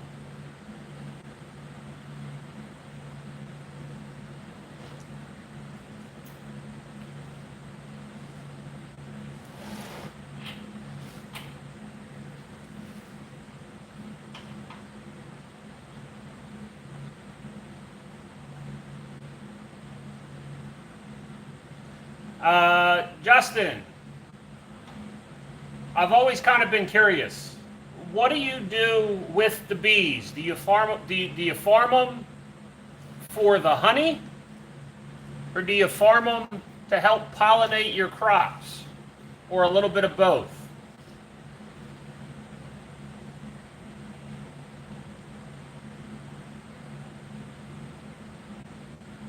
I've been kind of curious about that, and I've been wanting to ask you. And as far as like bees and hives or however that goes, how many do you have? Like, how's it rated?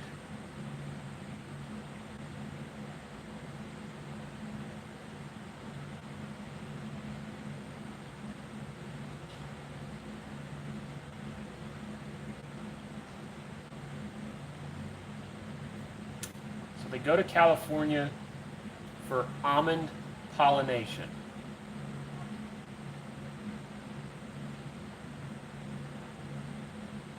I know it's a lot to type, and I apologize, but I'm curious.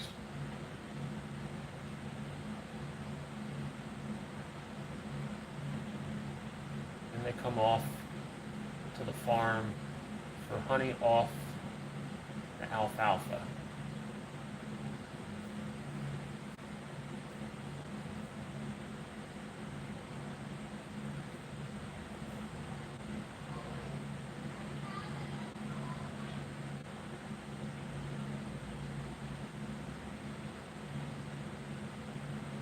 Interesting. How many bees would you say that you have?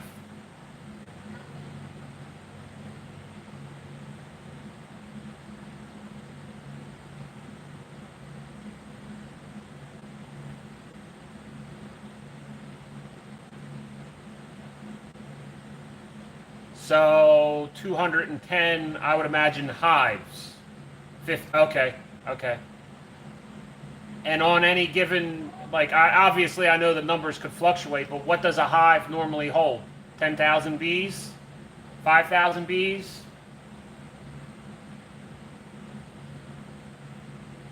A 1,000?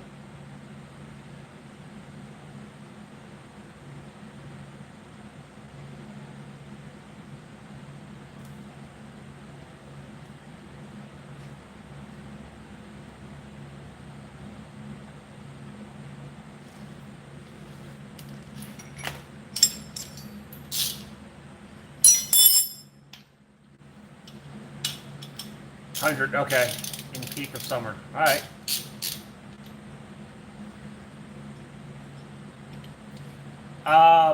So the fact that you lost so many hives, can you see a difference in, I guess, maybe production? Can you see a difference in production with having so few hives now compared to the years in the past with some of the pollination that they've been able to do with the crops?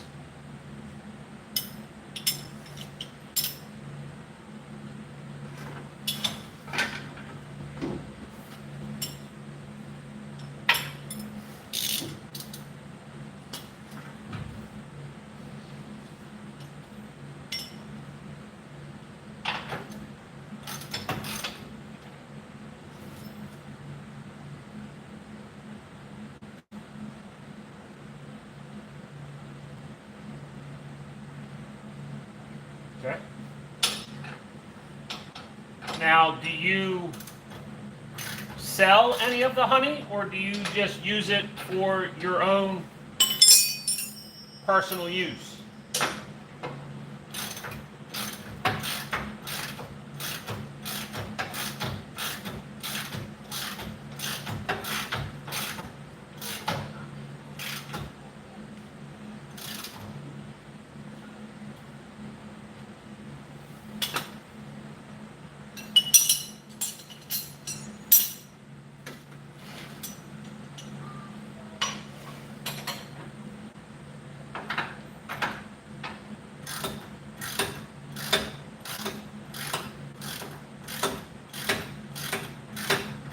Hey, Dave, are you still in the chat?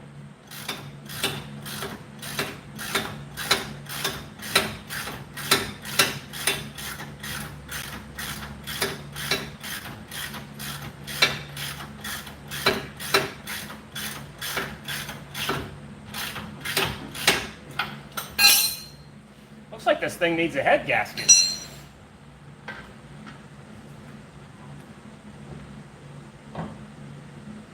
I see some seepage out of the head.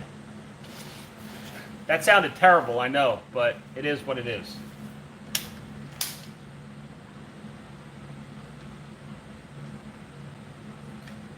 Well, before you roll out of here, Dave, sit tight for 1 second.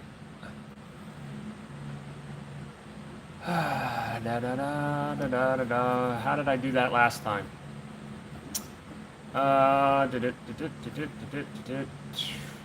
More settings, moderators,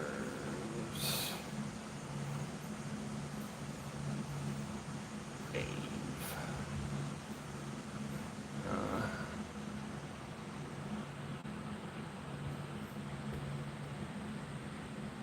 Henry 288, add, confirm.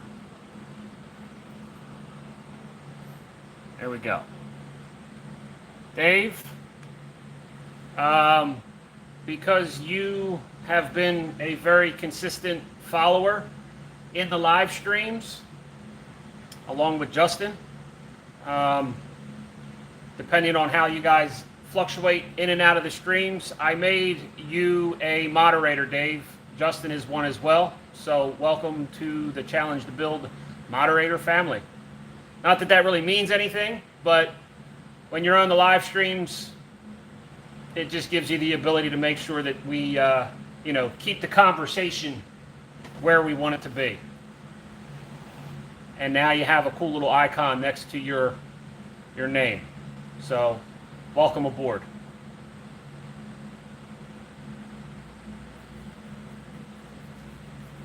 So, go be productive and do something else, man.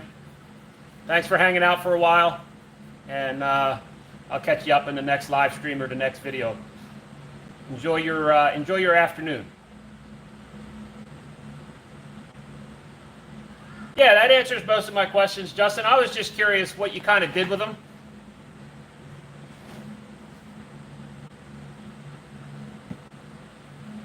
All right, Dave. See you later, buddy. Yeah, sometimes I get involved in my work and I can't keep up with where the conversation's going, and So far, I haven't really had too many problems, and even the haters and stuff like that, and some of the bot accounts and different things. I haven't really had too many problems in the live streams, but this way here, kind of, I know that you guys have been in the lives for quite a while, and appreciate your support. So it's just another way to kind of improve moving forward. That's all. You just enjoy getting stung. I'll let you get stung. I'm mildly allergic. I found that the older I am getting, the more that my body does not like getting stung. I remember a few years ago, probably 6 or 7 at this point, but I remember I bought a boat, I restored the boat, so when I went to go look at it in the guy's yard, I remember swinging my leg over the gunnels, and there was a hive right up underneath of it, and I had no idea it was there. And whew, boy, I got lit up. My legs swelled up, and I remember kind of like, I don't necessarily know if I passed out, but probably pretty close to it. But yeah, my body, the older I get, I do not like bee stings.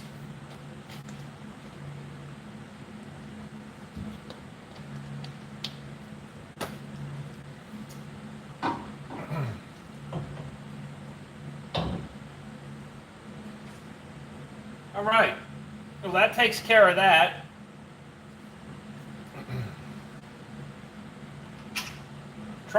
The control arms are in on either side. I test fit and drilled the hole for the bag mount. All I need now is the rest of my parts to come back from powder coat, and I'd actually be able to do something serious as far as getting this thing together. Can't really do anything in the rear because I don't have my new pinion shims. Let's see, where are we at here? I'm still waiting for my pinion shims to come in the mail. And I don't have my axle flip brackets to be able to bolt anything up. So, sort of at a standstill as far as assembly is concerned. What I probably am going to tackle next is installing the 3H airlift management system. Oh, no, I can't really do that yet either.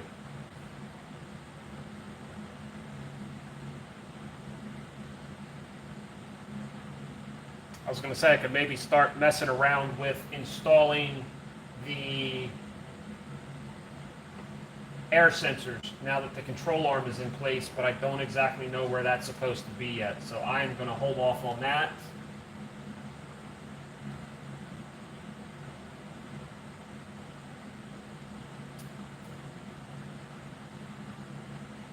I do need to run and get a couple some hardware, some grade 8 hardware for the bags, and then the cross members in the rear.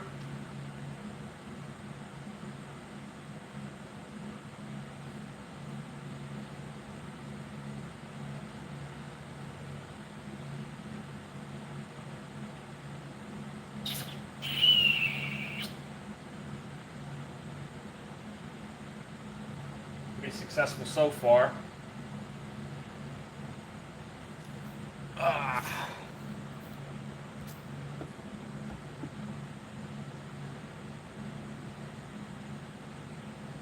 It was possible. It might have been a wasp nest or yellow jackets.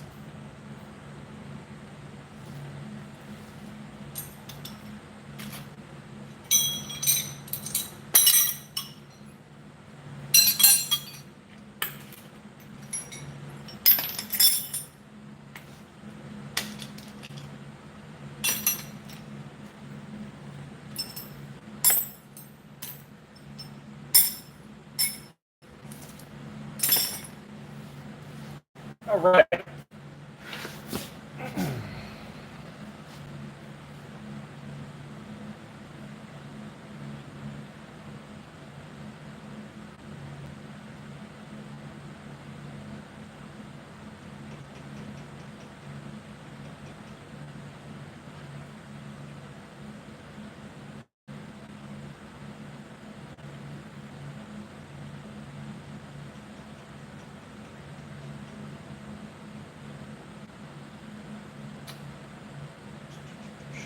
What else? What else? What else?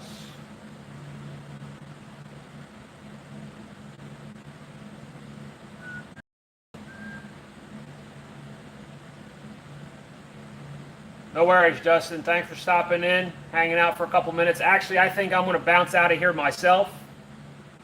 My main goal was I wanted to get the control arms in, and I've accomplished that. I drilled the hole. Like I said, my assembly is kind of hit or miss right now because I don't have a lot of the parts. So I appreciate the likes. I think I'm going to go clean up, get all this grease off of me, and then I'm probably going to open the box and start messing with that air manifold system. So I'm going to call it a day right here for now. I appreciate everybody watching the commentary early on. And Justin, be safe out there. If you want to, for any of you who are watching on TikTok, you can catch the recap on YouTube. So there will be a video on YouTube of the live stream as well. Thank you for watching. My name is Paul Michael. This has been Challenge to Build. I've challenged mine. You need to go out and challenge yours, and I'll see you in an upcoming live stream or video. Be safe, and I will see you later.